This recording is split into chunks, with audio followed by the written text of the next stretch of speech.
So I don't know if you can tell, but it's blowing up a storm. So I want to do this before it's dark, so let's get on with it.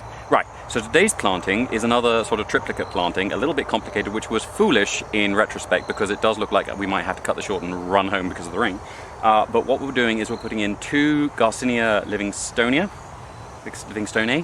which is a African Mangosteen. So the mangosteens are a widespread group of Asian and African, I think Indonesian, tropical fruits, which are apparently very sweet. The African one apparently stains a lot. I think there's actually 2 native to Zambia, but this is the only one I've found. So I'm putting those in with some Aloe and some Dracaena fragrans as usual, and some more of the Penwheeler Calico, whose Latin name I have temporarily forgotten, but will be up on the screen. Now, I'm putting them right on the edge of some actual mango groves, so the hope is, because riverine trees, well, they tend to grow in a place which is sort of prime real estate for trees. There is not much space, they are always sharing with neighbors, so I suspect, especially considering this is supposed to be a relatively small tree, that they are used to growing with a little bit more shelter. Certainly where I got these from, they were growing under the shade of a larger tree, but they were in bags, obviously, and I don't know how much shade they get through the day because it's not somewhere I'm familiar with, so my awareness of directions was not strong. And it was raining. So on the sunny side of this little grove, so away, a little bit further away from the mangoes and closer to some kaya, which is one of the mahoganies that I planted a few years ago, I put a larger tree, which is a Jackalberry, which is closely related to ebony but doesn't produce that rich black wood that the African ebony does.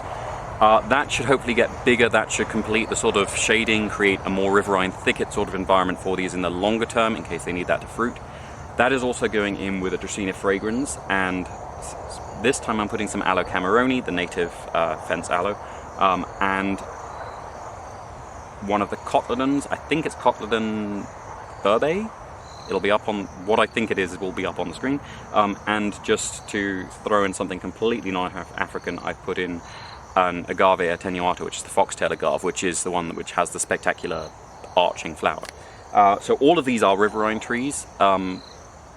So hopefully they should get on well. I will probably be watering these a couple of times through the year, just to be on the safe side, because mangosteen is something I've been wanting to grow for a long time, so I was very excited to find some for sale. Right, so that should be it for today. Sorry if it's a bit garbled, it's trying to get it done before it buckets with rain, and this cloud blew over us, and I thought, oh, that's all right, we're fine, and then it blew back and grew. So I think we've been lucky. So if you see this, it means I got back in before the rain shorted out the camera. So tune in tomorrow to see if there is a tomorrow.